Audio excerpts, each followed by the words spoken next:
welcome back to my channel. Today I wanted to share with you 10 rainy day activities that you can play with your kids at home, and all of them are super easy and free as well. It's obviously winter here in the UK, so it rains a lot and it's also really cold, but all of these activities are just great if you're stuck in the house waiting for a parcel to arrive, or if you just want to have a lazy day at home with the kids but also have loads of fun. All of these are tried and tested and so much fun, so I hope you really enjoy this video. If you're new around here, I would also love for you to subscribe. I post so much content about parenting and also cooking and cleaning, and I'd love to have you as a viewer. So without further ado, let's get into my activities. So the first activity is really educational but also fun, and my two older sons love playing this. They're 6 and 9 and they learn so much when we do this. So all you have to do is get a piece of paper and then mark out 6 columns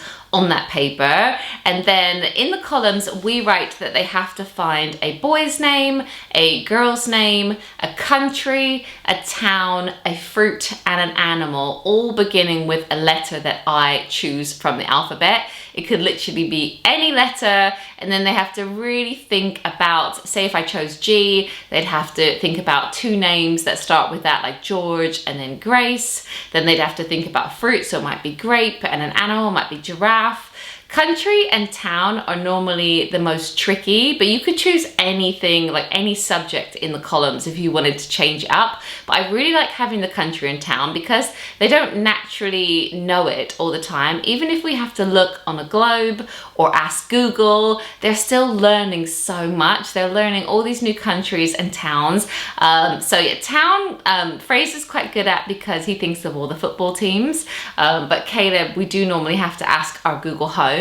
But it's great because he's learning and it keeps them busy, and yeah, it's a really fun one. So the next activity, you can play with children from a really young age. My boy started playing this at about 2 years old, and it's really fun. It's called the What's Missing game. So basically what we do is get a tray and then choose about 5 household objects to put on that tray. It could be toys, it could be kitchen utensils, it could be anything around your home, but about 5 is quite a good number, especially if they're very young.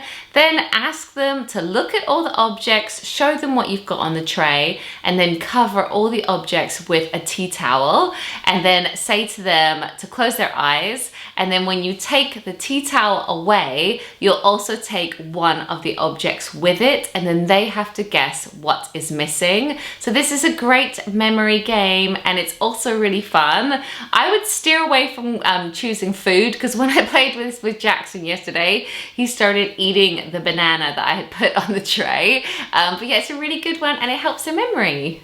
What's missing? What's gone? What was there? What was it? What was there? The penguin! Yeah! The next activity is to get your kids to follow along with YouTube drawing tutorials. There are so many great art channels on YouTube, and your kids can learn to draw absolutely anything step by step with guidance. This is such a good one if your children love art. It's also a good one if you yourself need to get some stuff done around the house. I'll often be like cooking or making dinner or cleaning, and the kids can follow along with a YouTube drawing tutorial. They learn so much and they're always so proud of their creations, so I would totally recommend this one.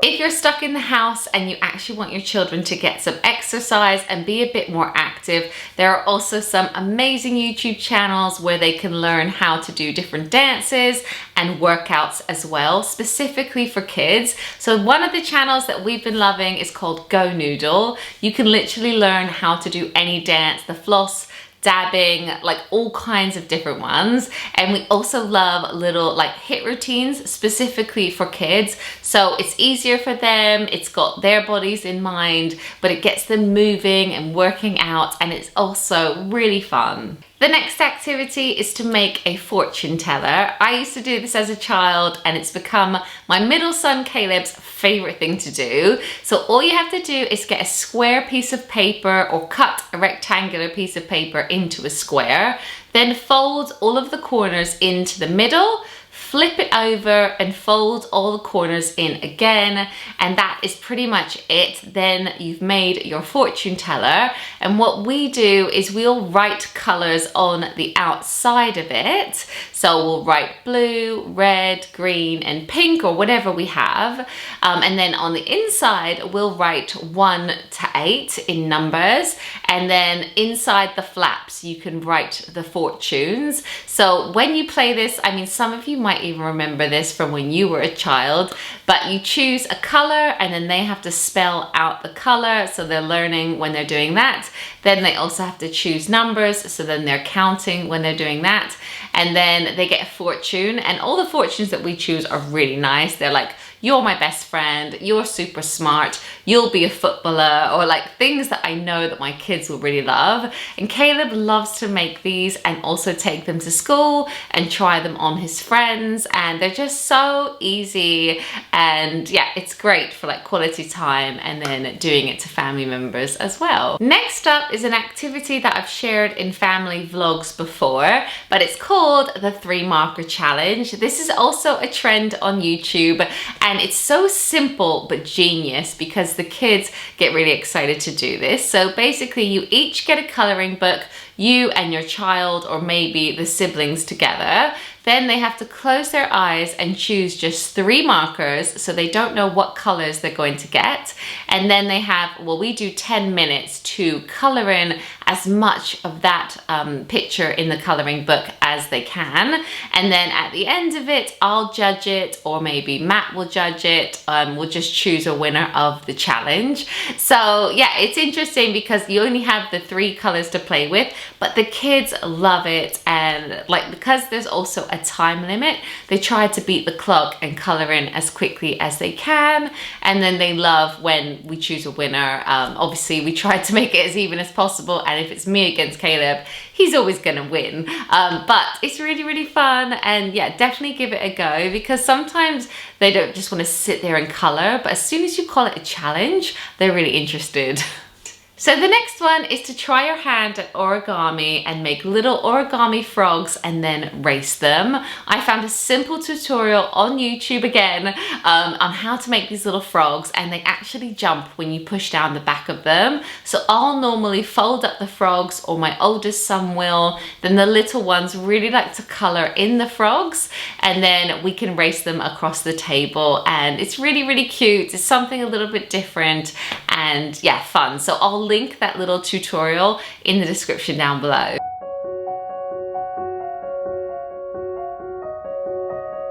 The next one, if you're stuck indoors, is to bake a cake or decorate cookies. I feel like I've said this activity a few times before in various vlogs, but my sons love helping me in the kitchen. So depending on what you have in, you can decide if you have enough ingredients to make a cake or to make some cookies or something like that. But if you don't actually have enough ingredients in, what we love to do is to get little digestive biscuits and then just cover them in Nutella, and the kids can decorate them with little stars or sprinkles. I have lots of these little baking things in, just left over from other things that I've done. So we can just easily pull them out of the cupboard.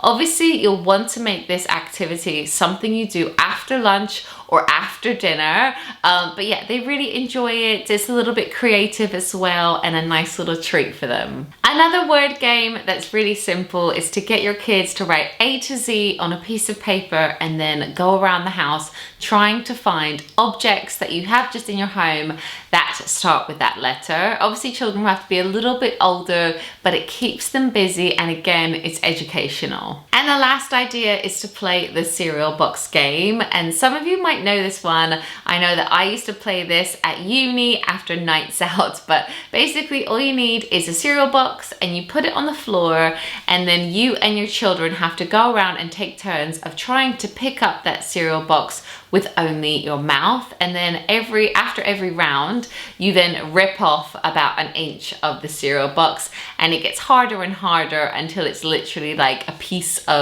cardboard on the floor, and only the most flexible can kind of pick it up. And yeah, and then there's a winner, and yeah, it's really fun. Right, so that's it for this video. I really hope you enjoyed it, and it's giving you guys some ideas of games that you can play with your kids. I would love for you to put in the comments below any recommendations or things that you do when you're stuck in on a rainy day or when the kids are bored. But yeah, thank you so much for watching, and I'll see you in my next one. Bye guys!